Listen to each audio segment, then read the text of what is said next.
भगवान शंकर ने भीमा शंकर के रूप में कैसे अवतार लिया। अरे महापुरुष, हमें ये कथा विस्तार पूर्वक सुनाओ। तब भगवान सूत जी ने परम पावनी भीमा शंकर की कथा का वर्णन किया।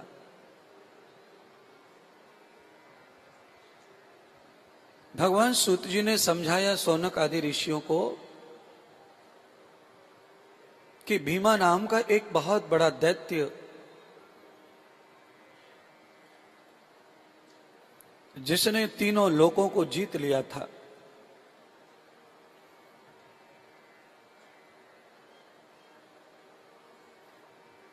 बाद में भगवान शिव जी ने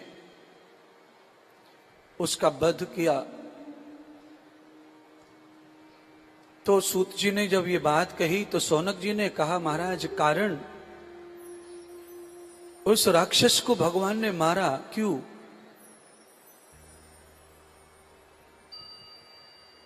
और उस राक्षस ने तीनों लोकों पर क्यों साम्राज्य अपना जताया?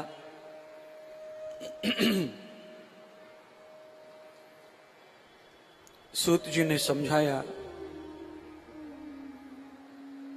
भीमा का जन्म हुआ और भीमा का जन्म होने के बाद में कुछ समय जब बीता तो भीमा ने अपनी मां से ये पूछा कि उसके पिता कौन थे।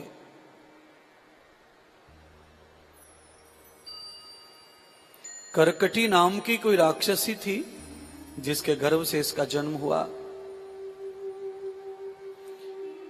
राम जी के भक्त सुतीक्षण को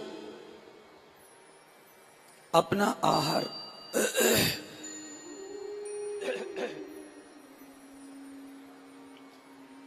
भैया ये गले को खींच रहा है।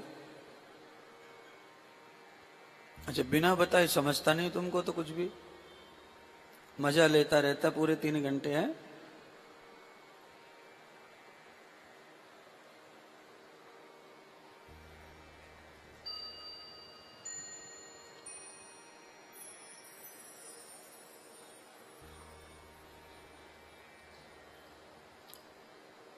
राक्षसी ने अपने पिता के बारे में जब सुनाया कि मेरे भी माता पिता को और तेरे भी पिता को और मेरे पति को भी राजा दशरथ के पुत्र राम ने ही मारा है।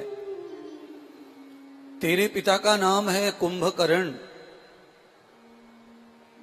और मेरे पति का नाम है कर्कट। अब तो भीमा परेशान हो गया मां से ये बात सुनकर के, पति अलग और पिता अलग।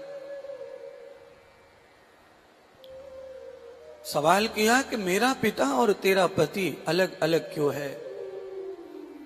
तो कहा, मेरे पति को जब राम ने मारा सुतीक्षण को खाने के लिए, जब मेरा पति गया तो राम ने अपने भक्त की रक्षा करते हुए हमारे पति को मार दिया। तब मैं विधवा हो गई जंगल में, भयंकर युवा और सुंदरी होने के कारण।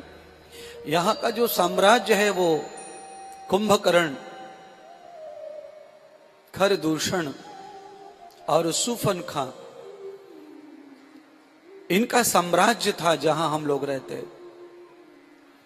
कुंभकर्ण ऐसे ही अपने राज्य में भ्रमण के लिए आया और उसने मुझे देखा जंगल में, तो उसने मेरी सुंदरता को देख करके मेरे साथ में जबरदस्ती बलात्कार किया। और उस समय कुंभकर्ण का कोई कुछ बिगाड़ नहीं सकता था। उसके फलस्वरूप तू मेरे पेट में आया और तेरा जन्म हुआ, इसलिए तू कुंभकर्ण का पुत्र हुआ। बाद में कुंभकर्ण को भी राम ने ही मारा। भीमा राक्षस के दिल में ये बात बैठ गई कि मेरे पिता को और मेरे नाना नानी को और मेरे माता के पति को भी राम ने ही मारा है। अब उसने व्रत ले लिया कि मैं राम को नहीं छोड़ूंगा और राम के भक्तों को भी नहीं छोड़ूंगा। उसके लिए उसने तप किया और तप से ही ब्रह्मा जी प्रसन्न हुए। ब्रह्मा जी ने प्रसन्न होकर उससे वर मांगने के लिए कहा तो उसने वर में ये मांगा कि मुझे विष्णु न मार सके। अब जिसे भगवान विष्णु न मार सके वो महाबलशाली तो हो ही जाता है।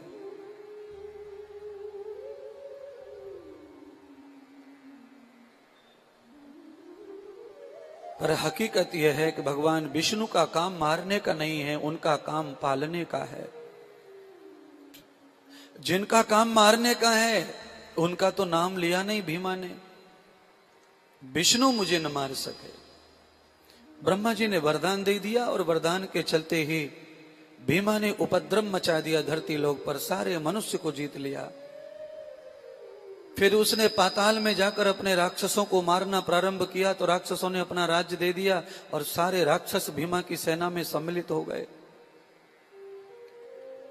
भीमा ने देवलोक में आक्रमण करके देवताओं को भी भगा दिया, वहां से स्वर्ग पर शासन कर लिया। और जिस ब्रह्मा ने वरदान दिया उस ब्रह्मा को, उस परम गुरु को भी उसने भगा दिया ब्रह्मलोक से और ब्रह्मलोक पर भी शासन कर लिया। और बाद में विष्णु के यहां गया, विष्णु से भी युद्ध भीमा ने किया।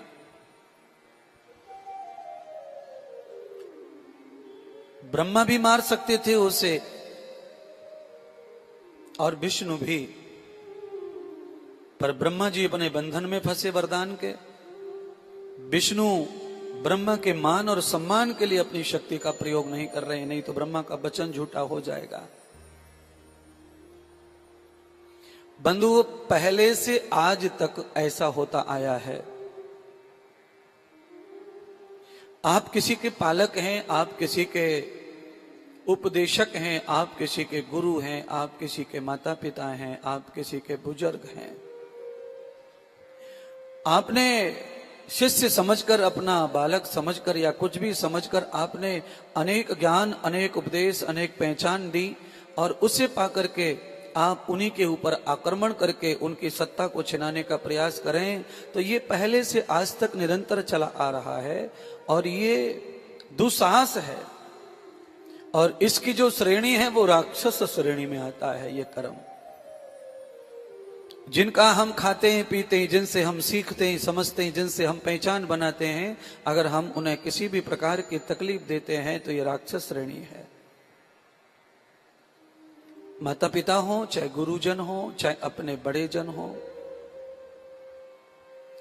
अपनी जिंदगी में तनक भी जिन्होंने सहयोग किया है आगे बढ़ाने में, उनका ऋण चुकाना मुश्किल है और ऊपर से हम उन्हें तकलीफ देते हैं तो ये राक्षस प्रजाति का कर्म है। मानवीय प्रजाति ये कर्म नहीं करती और देव प्रजाति नहीं करती। भीमा तो राक्षस ही था और राक्षस इसलिए था क्योंकि बलात्कार की औलाद, अधर्म की औलाद।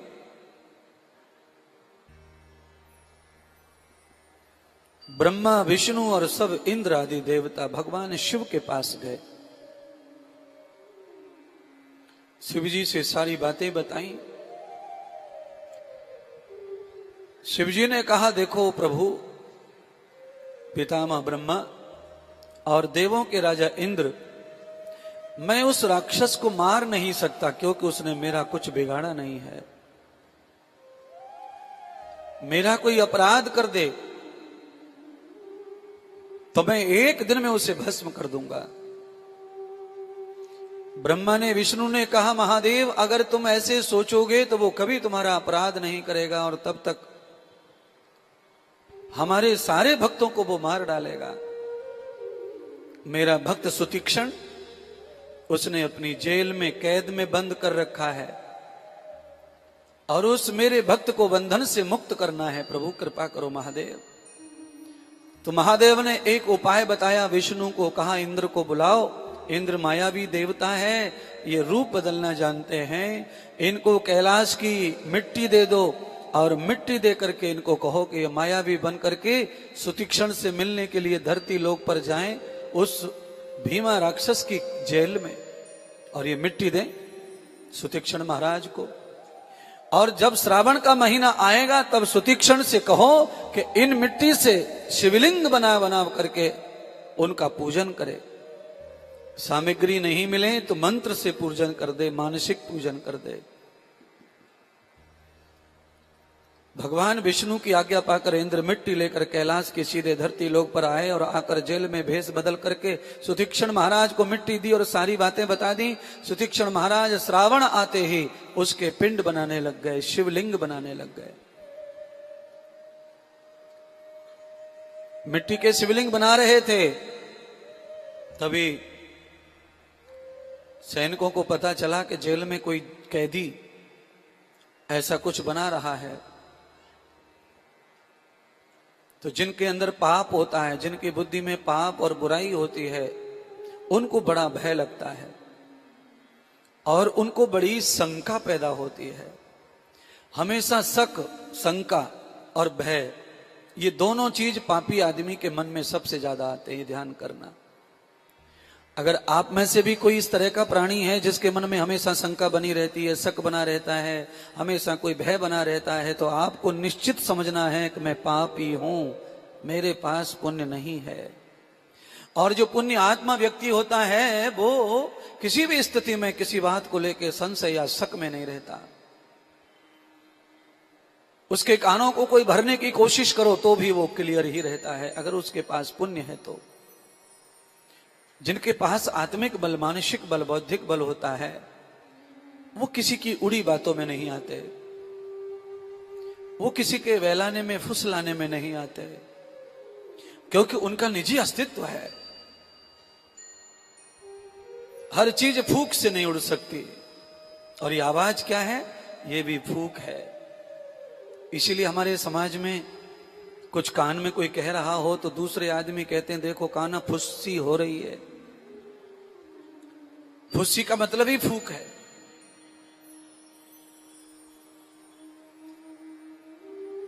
भीमा के सैनिकों ने देखा, सूचना भीमा को दी। भीमा दौड़कर आया बंधुओं, और भीमा ने जब देखा जेल में ऐसा चल रहा है तो भीमा को लगा कि ये हमको मारने के लिए बम बना रहा है। इसको कहते हैं संशय, इसको कहते हैं भय, शक।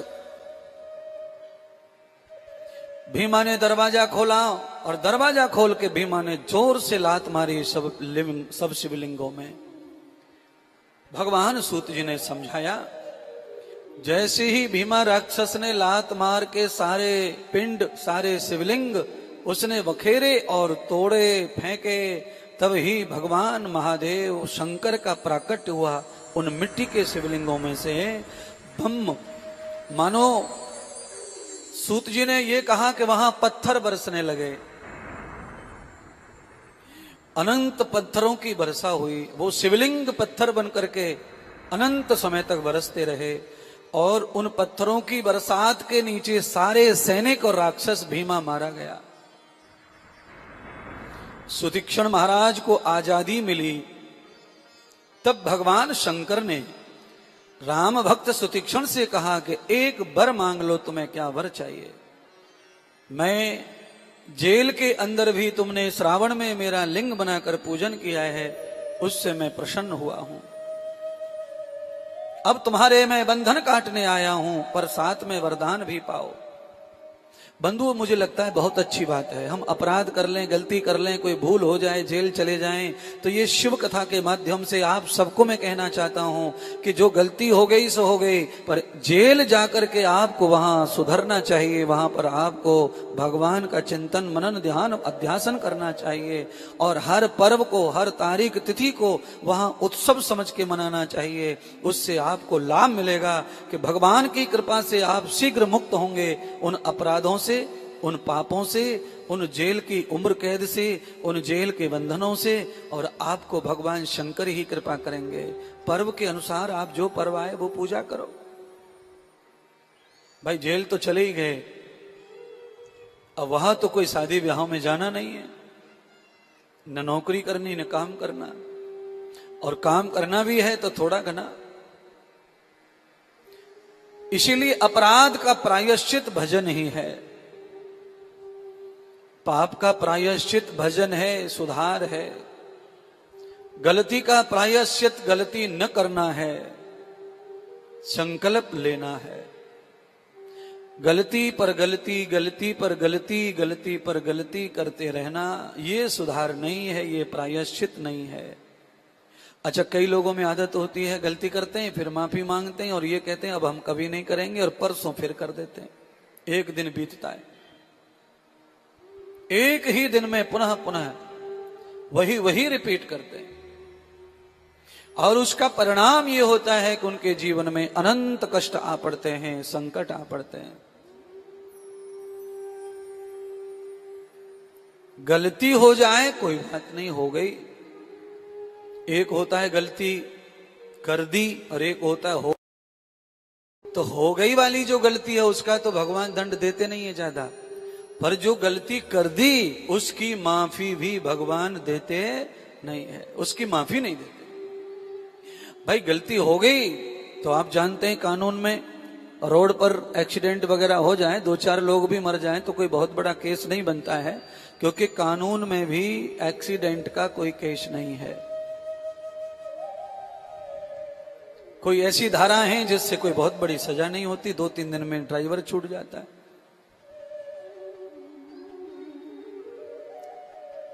क्योंकि वो हो जाती है, कोई करना नहीं चाहता। हर आदमी को डर लगता है एक्सीडेंट से, पर हो जाता है तो उसकी छूट है। हो गया है तो वो गलती का प्रायश्चित है कि संभल के चलो, आगे मत करो, और हो गया सो हो गया। पर एक नियोजन से होता है। आप घर पर खड़ी गाड़ी स्टार्ट करो और सामने खड़े हुए आदमी में टक्कर मारो कह करके मैं तुझे जिंदा नहीं छोड़ूंगा, जिंदा नहीं छोड़ूंगा, तो वही एक्सीडेंट है, ये वही गाड़ी है, पर अब तो आप फंसेंगे क्योंकि नियोजित गलती है।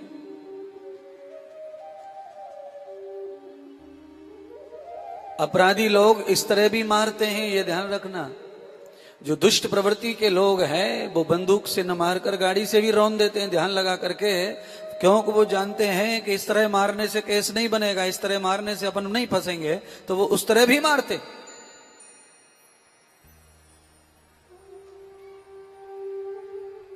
पर वो तो नियोजित अपराध है, वो छुपेगा नहीं। हम कुछ दिन बचेंगे, बाद में वो खुलेगी बात। तो सदगुरु भगवान सूत जी ने ये कहा कि जब भगवान शंकर ने पूछा कि एक वर मांग लो, वर मांगना ही पड़ेगा तुम्हें, तुम राम भक्त हो और तुमने शिव भक्ति भी की है, इसलिए अब तुम्हारा कल्याण करना है। तो भगवान शंकर ने वर मांगने के लिए जब जबरदस्ती की तो सुतीक्षण महाराज ने वर मांगा कि हे परमात्मा, मेरी तरह न जाने कितने लाख लोग ऐसे हैं जो बिना अपराध के जेल में बंद हैं, जिनका कोई अपराध नहीं है, जिनको लोग जबरदस्ती अपने बल से, ताकत से फंसा देते हैं और वो जेल में पड़े रहते हैं। ऐसे कैदियों की मुक्ति करने के लिए आपको यहाँ संसार में रहना पड़ेगा प्रभु, क्योंकि न जाने कितने लोग हैं ऐसे जो अपराधहीन हैं, एक अपराध न किया है और जेल भोग रहे हैं, उनकी कौन रक्षा करेगा परमात्मा। तब भगवान शिवजी ने कहा कि तुम्हारा नाम दान करो, आपके नाम को लेकर मैं यहाँ स्थापित हो जाऊंगा। तो सुतीक्षण कहने लगे, प्रभु मेरा नाम तो तुक्ष है और मैं तो राम भक्त हूं, मैं दास हूं, और दास का नाम भगवान पर नहीं जचता, इसलिए हे प्रभु आपने जिस पापी का कल्याण किया है उस पापी के नाम से ही आप प्रकट हो जाइए, आप वही सिद्ध हो जाएंगे। तब भगवान ने अपना शंकर नाम और उस राक्षस का नाम जोड़ के अवतार लिया, और उस अवतार में प्रभु भीमा शंकर महादेव के नाम से भीमा नदी के तट पर प्रकट हुए। और भगवान ने महात्म बताया कि जो भी इस प्रकार से बंधन में फंसा है, जेल में पड़ा है, जिसने कोई अपराध नहीं किया है और उसे ताकती लोगों ने जबरदस्ती फंसा रखा है, अगर वो या उसका परिवार का कोई सदस्य भीमा शंकर महादेव की आराधना करेगा तो वो आराधना सुनकर महादेव उसे उस बंधन से, उस निरपराध की सजा से मुक्त कर देंगे।